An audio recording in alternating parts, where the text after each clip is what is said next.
బాగుందో ఏంటది అంటారా? సేమియా బిర్యానీ అండి. విన్నారా ఎప్పుడైనా? ఎక్కువ చేసుకోము. ఆ సేమియా బిర్యానీ చేశానండి. ఎంత అద్భుతంగా ఉందో అంటే మా తోడుకోడలు వచ్చింది, ఆమె చేశారు. ఇప్పుడు బూందీ లడ్డు కానీ బూందీ కానీ నాకు వచ్చు. ఆమె వచ్చారని ఆమెతో చేయించాను. చూడండి, మీరు కూడా చూడండి. దీనికి కావాల్సింది ఏం లేదు. బిర్యానీలోకి సేమియా ఉడకబెట్టి తీసి అవతల పెట్టుకోవాలి. కొంచెం అలా అలా మగ్గగానే తీసి అవతల పెట్టుకోవాలి. బియ్యం వడేసేదంటే వడేసుకోవాలి. తర్వాత బిర్యానీ అన్నీ మసాలాలన్నీ వేసుకోవాలి. నేను లోపల చెప్పాను, వీడియోలో చూసుకోండి. అద్భుతంగా ఉంది. మీరు కూడా చేసుకోండి. చివరి వరకు వీడియో చూడండి. నచ్చితే లైక్ చేయండి, కామెంట్ చేయండి, సబ్స్క్రైబ్ చేసుకోండి. బాయ్. సేమియా బిర్యానీ ఎలా చేస్తారు అంటే రండి చూద్దాం వీడియో. అంటే బాగా మరగాలి నీళ్ళు మరిగాక సేమియా వేసేయాలి. ఏ సేమియా అయినా పర్వాలేదు, రోస్టెడ్ అయినా పర్వాలేదు, మామూలుదైనా పర్వాలా. అలా ఉడికించేసి ఇలా వార్చుకోవాలి. చిల్లులు బుట్టలోకి వార్చుకోవాలి. అందులో వేసేస్తే నీళ్ళన్నీ వచ్చేస్తాయి.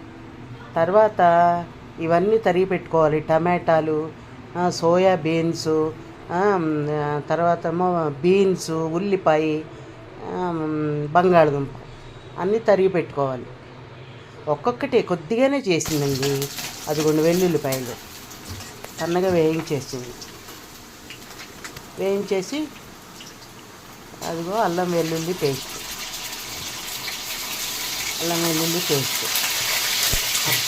సేమియా బిర్యానీ తిన్నారండి ఎప్పుడైనా మీరు? నాకైతే కొత్తగానే ఉంది. చూడండి, మీరు ట్రై చేయండి. ఈజీ ప్రాసెస్ అన్నమాట. బ్యాచిలర్స్ కూడా చేసుకోవచ్చు. మీరు ట్రై చేయండి. అది ఉంది. ఆ ముక్కలు, ఉల్లిపాయ ముక్కలు, తర్వాత ఏమో బంగాళదుంప ముక్కలు, టమాటాలు ఒక్కొక్కటి కట్ చేసిందండి. అన్నీ బీన్స్, కాసిన బీన్స్, అదే బీన్స్ కాదు, బఠానీలు, తర్వాత టమాటా ముక్కలు అన్నీ వేసేసింది. సోయాబీన్స్ ఏం చేసుకోవాలి, వేడి నీళ్ళల్లో అదే తడిపి పిండి అట్టి పెట్టుకోవాలి. కాసినాయి, అవి కూడా కాసినాయి చిన్న కప్పుడు. అది నీళ్ళల్లో పిండేసి అట్టి పెట్టుకోవాలి. అన్నీ కలిపి వేసేసింది. తర్వాత ఇప్పుడు గరం మసాలా కూడా వేసిందండి. ధనియా పౌడరు, గరం మసాలా, జీరా పౌడరు అన్నీ వేసింది. చూద్దాం. అది కలిపెడుతూ ఉండాలి. మళ్ళీ అది అడగంటకూడదుగా, కలిపెడుతూ ఉండాలి. అంటే మనం లైవ్లో చూపిస్తున్నాం కాబట్టి అలా నుంచి కలిపెడుతూ ఉండాలి. ఆ biryani powder, Everest biryani powder వేసేసింది. అది గరం మసాలా, ఎవరెస్ట్ గరం మసాలా అన్నీ కొంచెం కొంచెమే. ఇది జీరా పౌడర్,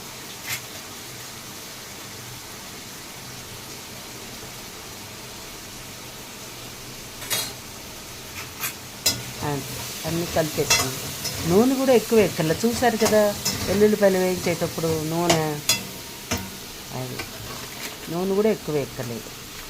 అన్నీ కలిపి ధనియా పౌడర్ వేయలేదు, ధనియా పౌడర్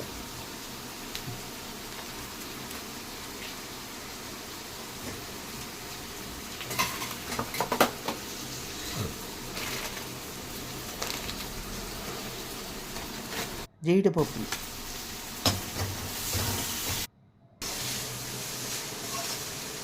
అసలు ఎంత అద్భుతంగా ఉందోనండి. చాలా బాగుంది. మా మనవరాలకి ఎంత ఇష్టమైందో ఇది. నేను అట్టి పెట్టుకున్నాను, దానికి ఇచ్చాను. అది అసలు ఎంత అద్భుతమైన రెసిపీ అంటే నిజంగా అండి. మీరు అన్నీ అలాగే చూస్తారు అంటారు, కానీ నిజంగా మీరు కూడా రుచి చూడండి. మీరు కూడా ఇదిగోండి కొత్తిమీర సన్నగా తరిగి అది కడిగి అందులో వేసేయాలి. కొత్తిమీర అంతే.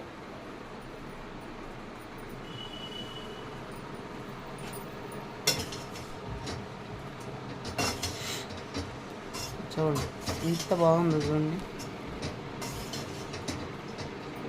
అలా వేసి కలిపేసేయాలి.